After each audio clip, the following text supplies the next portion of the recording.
Aujourd'hui les amis, je ne viens pas seulement vous parler d'un des meilleurs films de l'année, je viens aussi vous parler d'un des meilleurs films d'arts martiaux que j'ai vu de toute ma vie.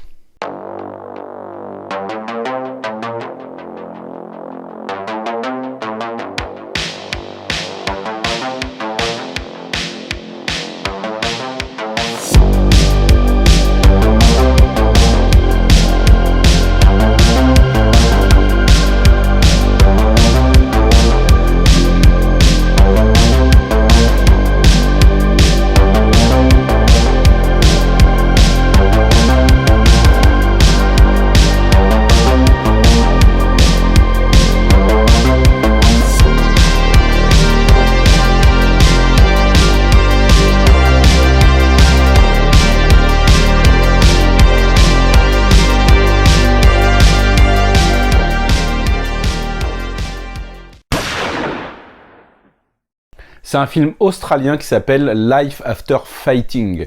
C'est réalisé par Ben Foster et il joue également le rôle principal du film.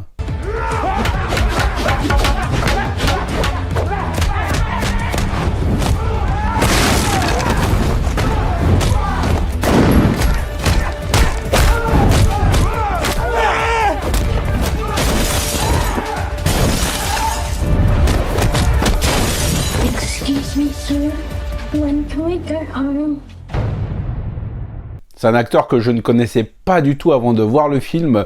Il est acteur récurrent dans la série TV The Last Ship, que je n'ai jamais vu. Alors, il est d'origine australienne, mais il a vécu à Londres. Il est marié, père de 3 enfants, et surtout, il est ceinture noire d'aïkido, de warango. Alors, c'est un art martial que je connais pas du tout. Il a remporté plusieurs compétitions, et c'est un artiste martial confirmé. Il a aussi joué dans quelques films avec Steven Seagal, s'il fallait augmenter sa crédibilité, voilà. Et dans quelques films de science-fiction que je n'ai pas vus. Je le découvrais totalement avec Life After Fighting.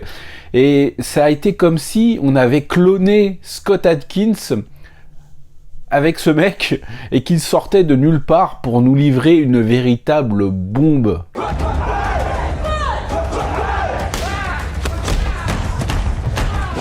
Parce qu'il réalise ce film et on sent qu'il y a mis toutes ses tripes. Life After Fighting, c'est pas un simple film d'arts martiaux un peu bête et méchant. Il a l'allure et le cachet d'une série B des années 90, mais son message et le thème qu'il traite est extraordinaire d'intensité. On va suivre le parcours d'un professeur d'arts martiaux qui tient une école aux États-Unis.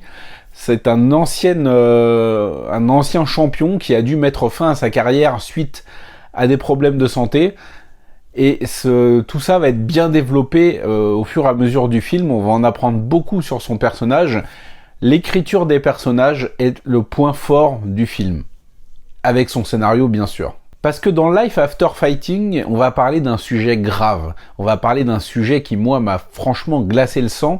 Et en plus de ça, il est traité frontalement, sans détour, avec brutalité. Life After Fighting, en plus d'être un exceptionnel film d'arts martiaux, va nous traiter du trafic d'enfants et de la pédophilie. Have you seen Violet or Lainey?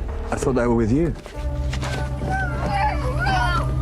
Jolie, we don't... No, we did not stop looking for them. We have to find them. Some of the stuff I've been reading says that abducted children sometimes are killed within the first 2 hours, but mostly within the first 2 days. Il joue, comme je l'ai dit, un professeur d'arts martiaux qui tient une école et qui va voir 2 de ses très jeunes élèves, 2 jeunes femmes, 2 jeunes filles, être portées disparues un jour. Toute l'école va se lancer à leur recherche pour découvrir finalement que c'est l'ex-mari de sa compagne, en fait, qui est derrière un réseau de trafic d'enfants. Le film prend son temps pour démarrer, poser son cadre, poser son personnage et ses enjeux. Et le moins qu'on puisse dire, c'est que Ben Foster a soigné son film au millimètre près. La narration est exemplaire. Le film dure presque un tout petit peu plus de 2 heures, mais on ne s'ennuie pas une seule seconde. Il est tellement intense, il retranscrit tellement bien les angoisses et l'horreur de la situation, avec la disparition de ces 2 petites filles, dont on va apprendre plus tard qu'elles ont été enlevées pour servir un trafic d'enfants absolument atroce. va voir la mère complètement désespérée. On va voir la ville qui recherche ces deux jeunes enfants. On va voir surtout la cruauté et la barbarie de leur bourreau. Alors, l'un des personnages principaux qui va jouer le méchant principal du film est interprété comme un homme qui a perdu absolument toute trace d'humanité. Il n'a plus aucune compassion ni quoi que ce soit envers même son propre fils. Et je dois dire vraiment que si le personnage peut paraître caricatural au premier abord, eh bien je dois dire qu'il est bien interprété, parce que quelle inhumanité faut-il avoir pour être plongé, pour être la pièce maîtresse d'un trafic d'enfants. Il faut avoir perdu totalement son âme, être un monstre froid et sans cœur.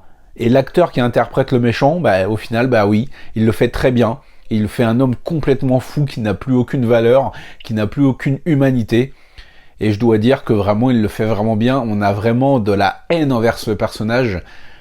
On le déteste, mais vraiment, c'est un film très intense qui joue beaucoup avec les émotions, avec la colère, avec la peur, avec la haine.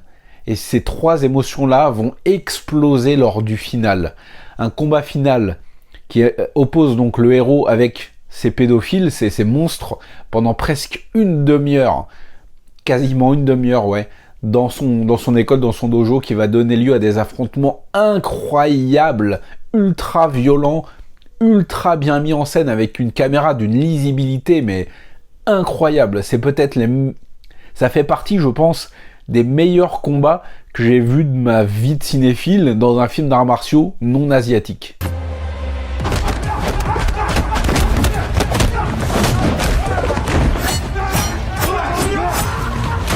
On va enchaîner les coups, les impacts et même quelques effets gore lorsque le héros va se déchaîner contre certains de ses ennemis. Vraiment, le combat final m'a scié les jambes. Enfin, c'est une manière de parler. J'étais allongé dans mon canapé, la bouche ouverte comme ça, en train de regarder le film. Et ce final apocalyptique, ultra violent, ultra intense, il a tellement été bien amené en fait avec tout le reste du film, avec les 1h30 qui ont précédé, avec toute cette colère.